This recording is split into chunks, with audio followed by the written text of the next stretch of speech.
हम सबसे पहले बात करना चाहते हैं कि बहुत सारे लोग हैं, प्रत्येक व्यक्ति अपने जीवन में प्रशंसा चाहता है। हर व्यक्ति चाहता है कि उसकी प्रशंसा हो, लेकिन प्रशंसा का जो भाव है वो भी दो चरणों में है समाज में। पहला, एक वो प्रशंसा जो आपको आपके भाव, वो आपके व्यवहार, वो आपके द्वारा किए जा रहे कार्यों के आधार पर आपको मिलेगी।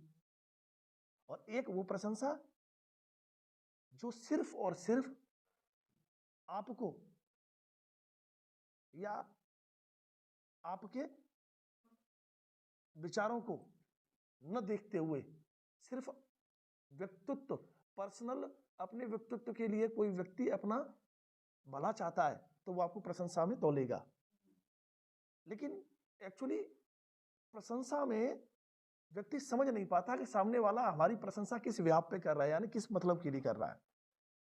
जैसे कि देखा जाए, अगर आज हमारी कोई प्रशंसा कर रहा है तो हमें उसके लिए आत्मनिरीक्षण तो करना चाहिए कि उस व्यक्ति ने अगर हमारी प्रशंसा की तो क्या उस प्रशंसा के लायक में हूं, तो क्या वो प्रशंसा जो मेरी हो रही है या उसने की तो किस लिहाज से की और क्यों की।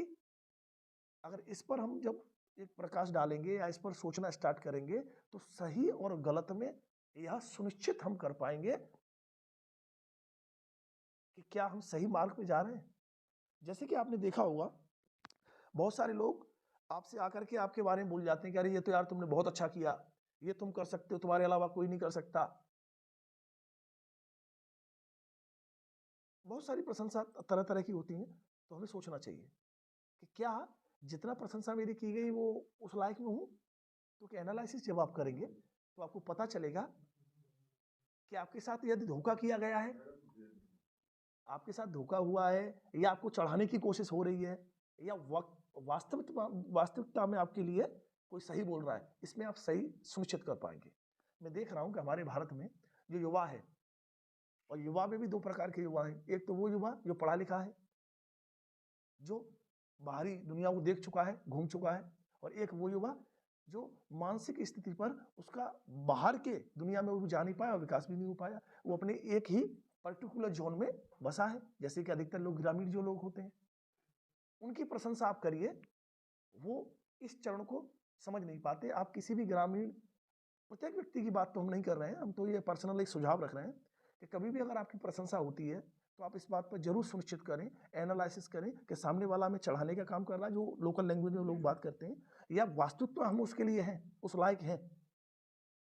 अधिकतर ऐसा होता है जब ग्रामीण में कुछ कोई युवा सही मार्ग की तरफ जा रहा होता है तो उसे भटकाने का काम किया जाता है। क्यों? क्योंकि समय से पहले उसकी प्रशंसा करने लगते लोग, ये तुमने किया, ये कोई नहीं कर सकता था, और वो उस प्रशंसा में बह जाता है। उसका जो भाव है वो हाव में बदल जाता है, और फिर वो उस चीज को सुनिश्चित नहीं कर पाता और सही मार्ग नहीं पकड़ पाता। आप किसी भी समाज को लीडिंग करना चाहते हैं तो पहले समाज को, अगर आप लीड करना चाह रहे हैं, समाज को कुछ संदेश देना चाह रहे हैं, तो पहले तो आपको ये समझना होगा कि समाज क्या चाहता है और समाज की मांग क्या है, और समाज को जो हम बता रहे हैं क्या वो उसके लायक है। क्योंकि जो चीज हम दे रहे हैं वो उसके लायक नहीं है तो समझ नहीं पाएगा। बोलते हैं ना कि कोई बहरा है और किसी बहरे आदमी के सामने आप गाना सुना के अगर पूछोगे कि कैसा लगा, तो हो सकता है समझदार होगा तो भाव से आपको कुछ अच्छा प्रकट करने की कोशिश करेगा, लेकिन हकीकत में तो यह है कि उसने तो सुना ही नहीं। तो ऐसा समाज भी है। समाज, सुधाकर भाई जैसे कहते हैं हमसे, उनके विचारों को हमने समझा कि व्यक्ति तो बढ़िया है, बहुत सारी बातों को सही रखना चाहता है, कि एक सही धारा में लोग बहना नहीं चाहते हैं, और उसकी बातों को लोग जो है गलत तरीके से अलग ले जाते हैं, क्योंकि वो बात तो सही कहता है लेकिन उसको लोग समझते नहीं है, क्योंकि लोग जो है उसे समझना चाहते नहीं है। और फिर हकीकत ये भी है थोड़ा सा कि जब हम अपने शब्दों को या अपने विचारों को रख रहे हैं तो हमें ध्यान रखा जाए कि रख कहाँ रहे हैं, क्या वो जगह उचित है अपने विचारों को रखने के लिए। विचारों को रखने के लिए आप कहीं भी रख दो, ऐसा नहीं है। एक मंच होना चाहिए, एक जगह होनी चाहिए, और उसको समझने वाले लोग भी होने चाहिए। जब लोग समझने वाले नहीं है, मैंने बोला ना गूंगे बहरे के सामने गाना गाने से क्या होगा, तो वही बात है। तो पहले हमें समाज को डेवलप करना है। समाज जब डेवलप होगी, समाज जब विकास होगा, समाज के माइंड डेवलप होना चाहिए, शरीर हो ना हो, तब वो हमारी चीज़ों को समझेंगे। तो धन्यवाद, बहुत अच्छा लगा अपने विचार रख करके।